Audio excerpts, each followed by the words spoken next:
तवील मसाफत में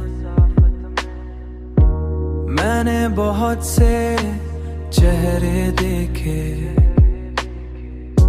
बहुत से रास्ते तय किए, बहुत से रास्ते तय किए।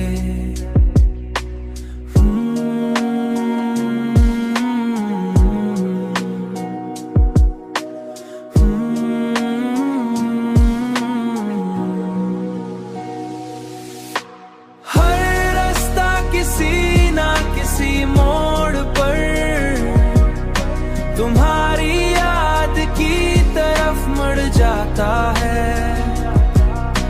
जैसे तकदीर ने मेरे नसीब की किताब में तुम्हारा नाम हमेशा के लिए लिख दिया हो। मैंने कई बार चाहा कि इस किताब का वो बाब बंद कर दूं,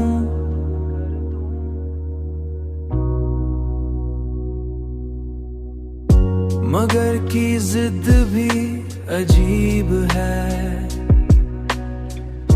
मगर की जिद भी अजीब है। दिल की जिद,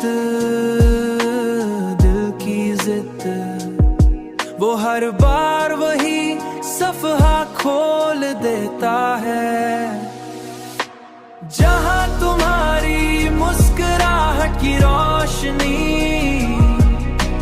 आज भी फैली हुई होती है, और तुम्हारी आवाज की मधम सी गूंज सुनाई देती है, मधम सी गूंज सुनाई देती है,